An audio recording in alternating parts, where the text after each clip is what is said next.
This review of Linkle Liver's story may contain spoilers and coarse language. If neither of those bother you, then have fun watching and enjoying this review.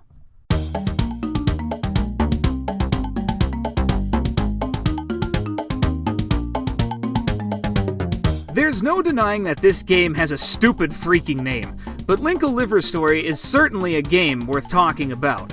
Published by Sega and developed by Nextech in 1996 for the Sega Saturn, Linkle Liver's story is an overhead action RPG where you take the role of a squirrel girl named Kish on her adventure to help save the planet that she lives on. Yes, a squirrel girl. Wikipedia lied to you, like it usually does. Anyway, this Japanese-only game has been translated into English with the great translation headed by Aish Shah, I think that's how you pronounce it at least, showing off that not only can you play the game, but actually understand what the hell's going on too. So that begs the question, is what's going on in the game something you want to follow? Well, let's talk about it some more, and we'll start with the story.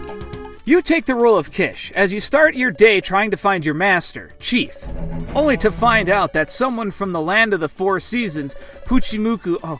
you know what, before I continue, let me just tell you, if I screw up a name, sorry. Puchimuku came to warn Kish for her master's help, only to find a friend of the group named Cranemule to be possessed by an evil entity named Hungaro. After dueling with a non-living water snake, Kish decides to take matters into her own hands due to Chief's old age, and with Puchimuku's help, sets off on a global adventure. The story itself is told through lots of text, but it's luckily pretty entertaining. This game has really solid comedy in it, and there's actual laugh-out-loud parts in this game, especially with how mean Kish is. Like one part where she straight up tells someone that maybe their friends don't like them, with a big grin on her face. Hey, honesty's a good trait in a girl. Better than the alternative, at least. Though, of course, other NPCs berate Kish with how stupid she can be. Because remember, she's a squirrel! Eventually, the game starts to get really deep, like themes of life and death, reincarnation, and being nice to people sometimes.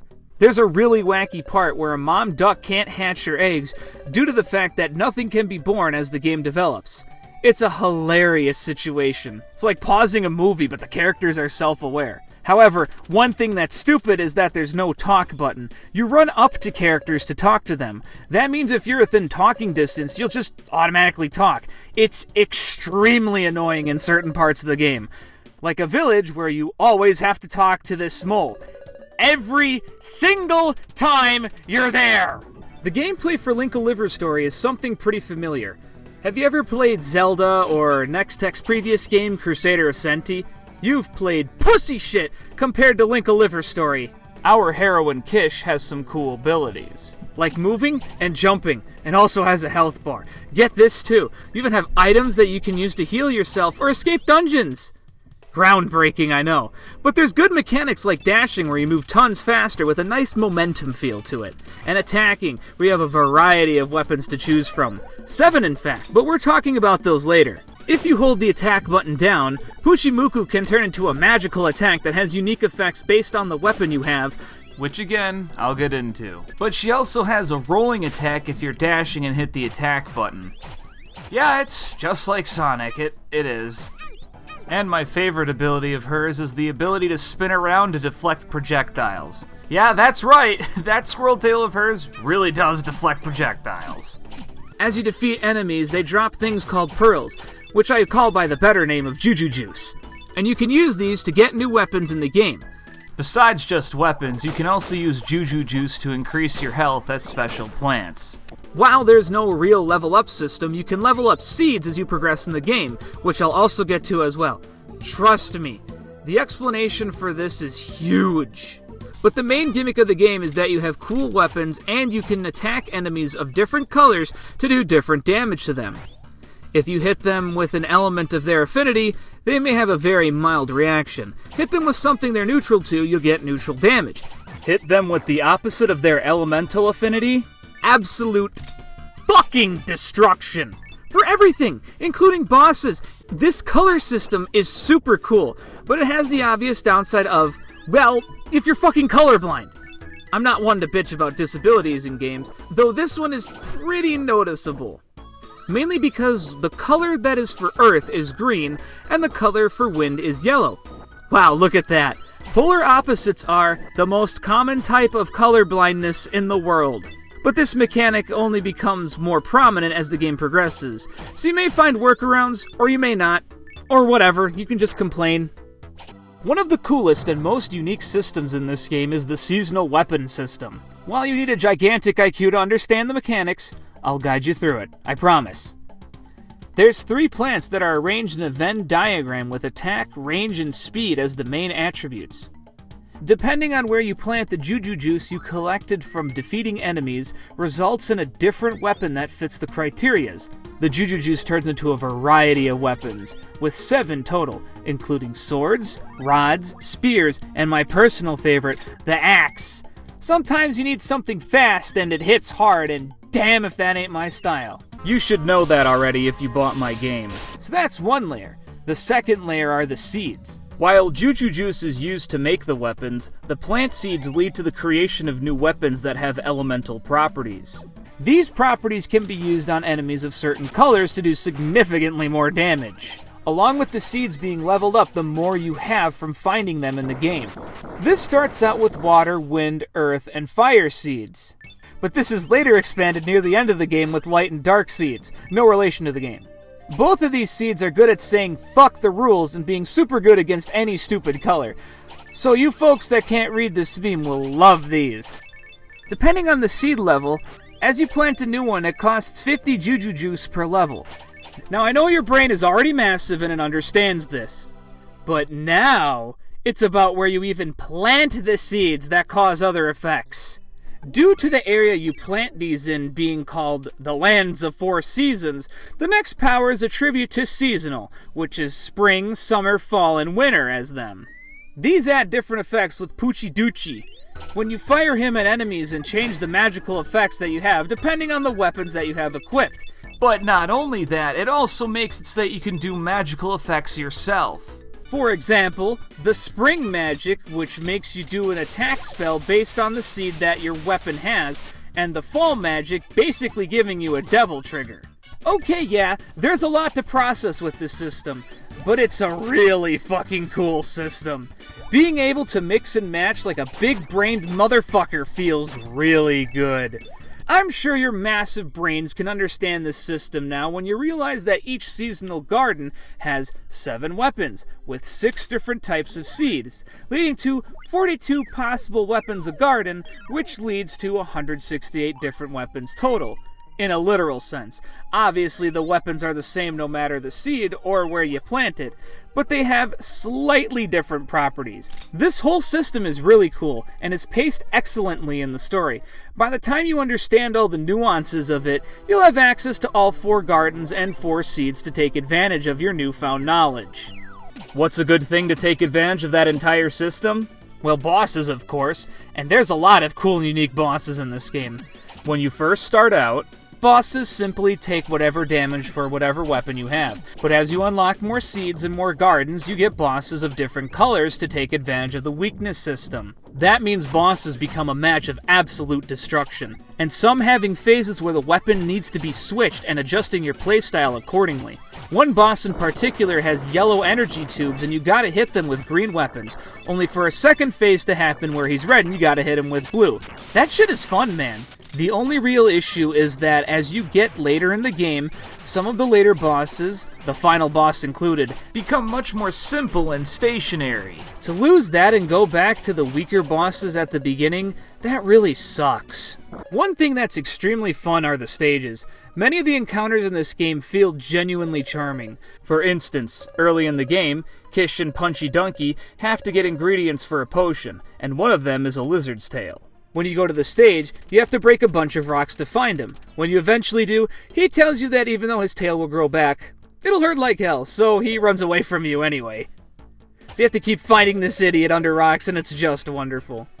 There's also Cassie's stage, where you have to climb a bunch of giant waterfalls and a bunch of smaller waterfalls that are pushing you down. But man, is it so fun. Another stage that, while it has frustratingly mocking music, also has corn stalks that Kish can hide under, and all you see are her cute squirrel ears. It's hilarious, and there's tons of unique levels in this game. One's in the sky, one's in hell. It's all really charming.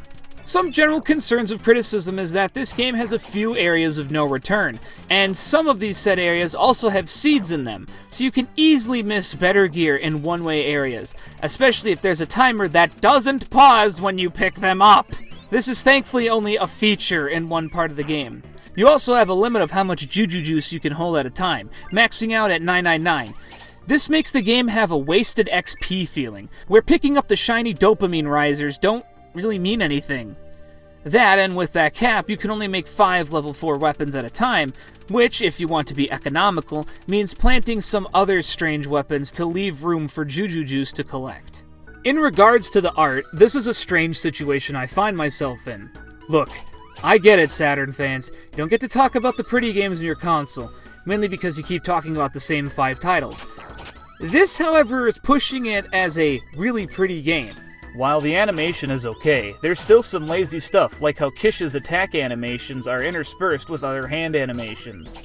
But the hands aren't even attached to her, making her look like a fucking me at times. But Kish's general animations are kind of off, like her walk animation is really odd looking to me. It seems to move around way too much for what she's doing. As well, this game does show off the transparency of the Sega Saturn, but sometimes it's half-assed. Like some water will overlay on top of Kish despite not being in the water in the first place. So anyway, even though the Saturn nerds are probably writing angry comments now, we'll talk about the things that are pretty in this game.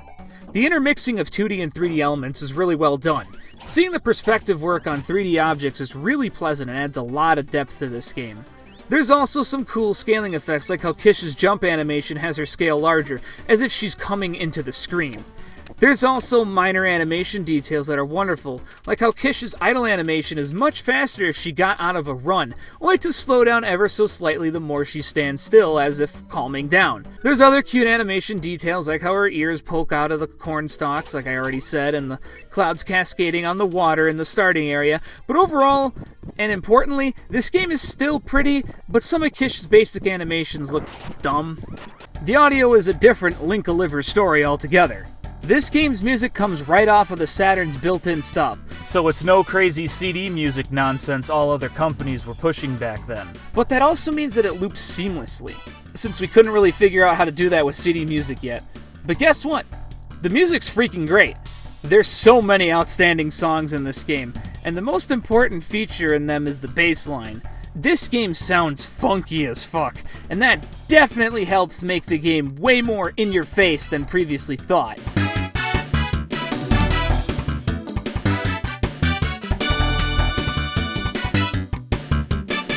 When it comes to sound effects, they're definitely here and have some mild charm to them. There's recognizable sounds like Kish's running, the charging sound, the main attack swoosh, and Juju Juice obtaining. There's even a little sound for Kish. I think it's really cute. There are a few sound effects that sound like they're missing, however. Like when Kish trips while running, she doesn't have a landing sound, just a tripping sound. Also, the water splashing sound is just bad. What fucking pond sounds like this? Regardless of those missing sounds, it's definitely a solid sounding game, so there's not much that you'll be hearing and not liking. So with that, we come to my favorite part, changes. If I was given the director's spot just to correct some issues with this game, what could I do and how would I do it?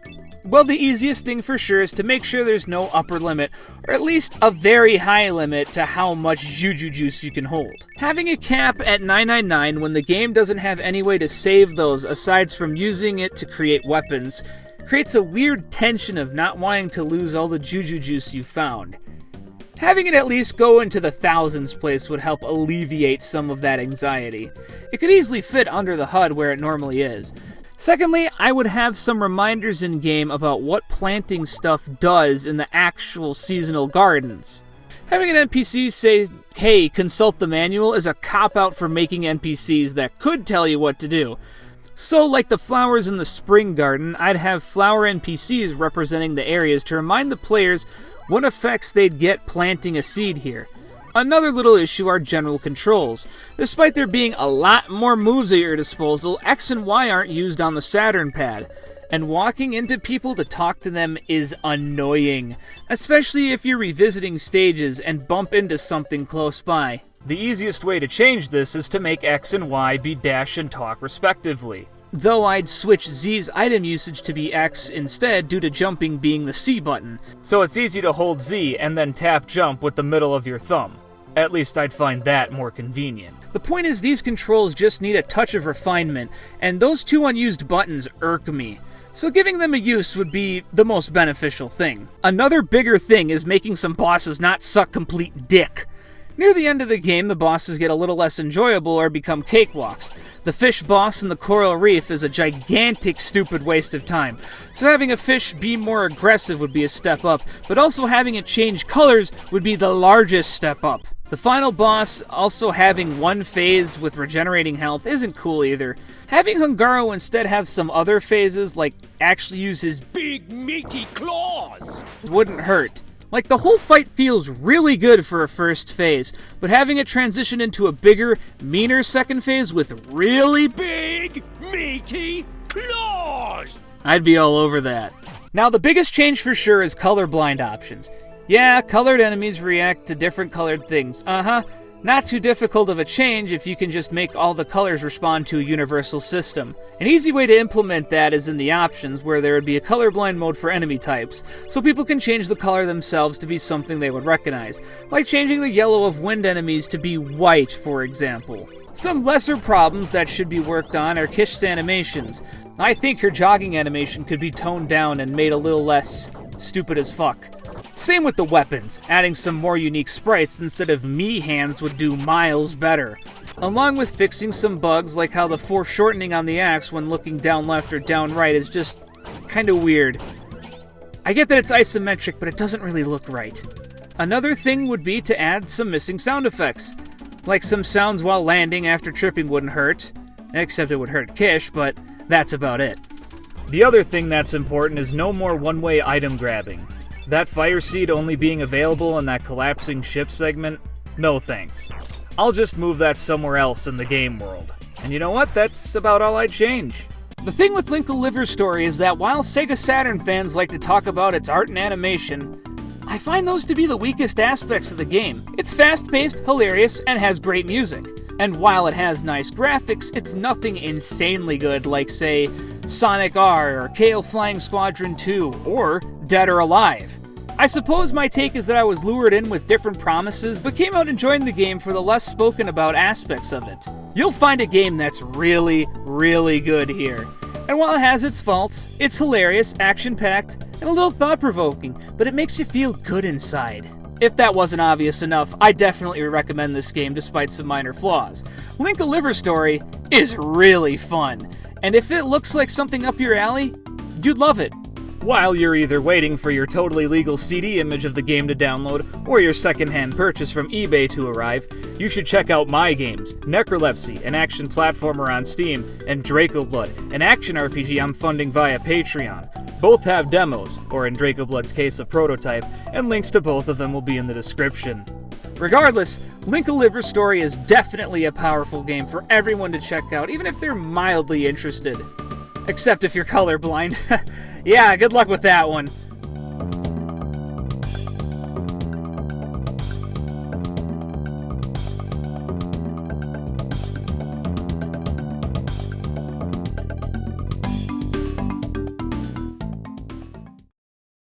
Do you understand now?